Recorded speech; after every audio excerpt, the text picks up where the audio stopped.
Ngayon naman, makakapanayam natin dito sa News to Go In-Depth ang kandidato ng Nationalista Party na guest candidate rin ng Team Pinoy at Makabayan Coalition, former Las Piñas Representative Cynthia Villar. Good morning po.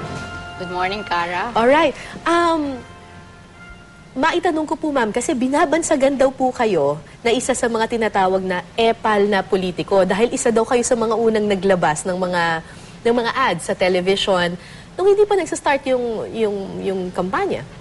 Yung nilabas namin sa television, it's for Villar Foundation kasi nagse-celebrate kami ng aming 20 years. And pangit naman na isang kumpanya na katulad ng Vistaland, panay sa negosyo na lang, wala naman siyang nagagawa para sa mga tao. Kaya we just want to show that Vistaland is serving the people through its mga livelihood projects na makakatulong sa mahihirap nating kababayan. Pero nung time na yon, alam niyo na po na tatakbo kayo? Or hindi pa masyado kasi magulo pa yung Nationalista Party. Sila kasi ang pumipili kung sino ang tatakbo. Marami pa rin tatakbo sa Nationalista na nagbago sila ng isip. Kaya ako yung napili nila na ako na lang yung natira. Kasi yung dalawa naming kandidato, both re-electionist yun eh. Kapag pinag-uusapan po yung mga pinakamayamang mambabatas, lagi po kayong nandun sa medyo taas ng listahan. Kayo po at saka yung asawa niyo pong si Senator Manny Villar.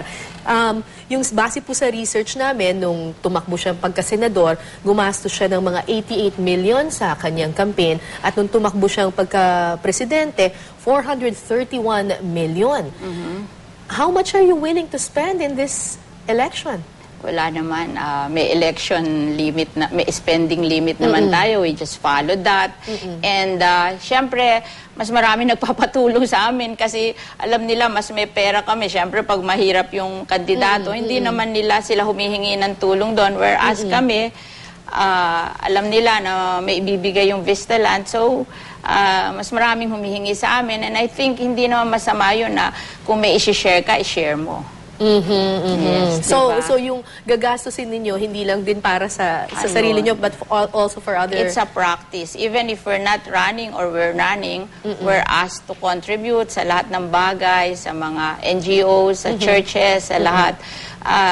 Kasi alam nila pag may kumpanya ka, ikaw yung hinihinga But nila. do you already have an estimate how much you're going to spend in these elections?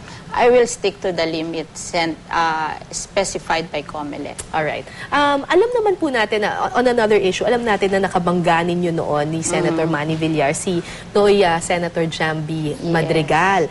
But dahil dun sa C5 project, pero kasama nyo ngayon si Jamby sa Team Pinoy. Nagkabati na po ba kayo?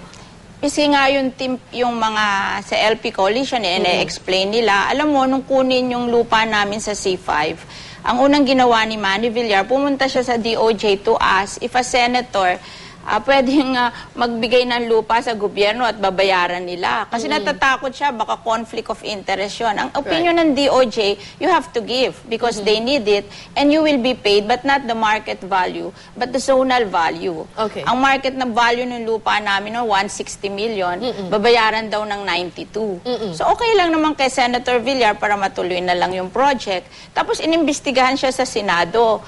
Ngayon, nagpalit sila ng mga rules para maimbestigahan sila. Sabi ni Senator Pimentel, pumunta tayo sa Supreme Court kasi illegal yan. So, yung alitan kay Jamby Madrigal? Nagpunta sila sa Supreme Court and after election, it was declared illegal. And then, hindi naman sila nag-rule doon ng any findings. Wala silang nakitang masama. So, how is your relationship now with siguro, Jamby na-realize Madrigal? nila that it was not founded. So, ngayon, kasama namin sila kasi nakita nila na hindi naman kami masamang tao. And then, after election, nag-serve pa kami.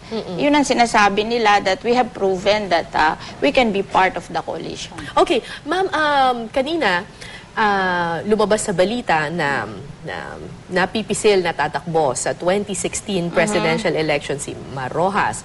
Si Vice President Binay has already signified that he wanted to run for a higher position. Ngayon, lumulutang pa yung pangalan ni Senator Bong Revilla.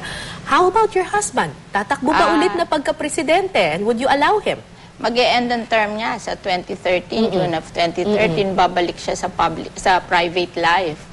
Nasa sa kanya yon kung ano pa, babalik pa ba siya sa public life. That will be his decision. Alam mo, yung mga decision na ganyan, Ako, hinihingan lang ako na opinion, but I never decide. You have to decide for yourself kasi mahirap nang masisi kung mali yung decision. So the person should decide for himself. Okay. Pero papayagan ninyo? Depende sa pinag-usapan. Tsaka kahit hindi ko naman payagan, he has his own mind. Di naman yung susunod sa akin. Okay. Sa pinakabagong resulta po ng survey ng SWS at Business World, naglalaro po kayo sa pang-8 hanggang sa pang-9. Okay. Naniniwala po ba kayo sa mga survey na ito at anong gagawin nyo para tumaas pa? Kung makikita mo yung survey, from 5 to 11 yata, margin of error kami kasi puro 1 point ang difference. So, medyo tight. And I just think Do you we have believe to in the work surveys? hard. Siguro, in a certain way, hindi man exact na tama, pero it's a guide. It's a guide. It's a guide. And kung mahalal po kayo, ano ang magiging priority ninyo? Ang una kong i-refile would be the creation of the Department of OFWs kasi alam nyo naman na talagang kami ay tumutulong talaga sa mga OFWs. And then, babalikan ko yung AFMA, yung Agriculture and Fisheries Modernization Act kasi alam mo, 70% of the poor are in agriculture. Dapat talaga tulungan natin para ma-solve natin yung poverty. Okay. Babalikan ko yung mga SMEs legislation para ma-encourage natin ang SMEs. And babalikan ko din yung incentive to industries para makakreate tayo ng employment. Okay, so now we come to the medyo lighter questions to get to know kung kayo. Do you believe in love at first sight? And love at first sight po ba kay Senator Villar? Hindi Hindi. Kami, classmate kami. We've known each other for 44 years. We met when we were in 3rd year college. Magkaklase kami. Hindi kami love at first sight. Magkaibigan kami. Then it just developed. And I think that's better. Okay. Kailan po yung huling pagkakataon na nag-away po kayong mag-asawa? Actually, hindi kami nag-aaway. Just a friendly argument. Wala yung talagang... War. Oo. Okay. Selosa po ba kayo? In a way, siguro yes. So, Okay. Kailan po kayo huling nagsinungaling? hindi ako nagsisinungaling. Siguro white lie.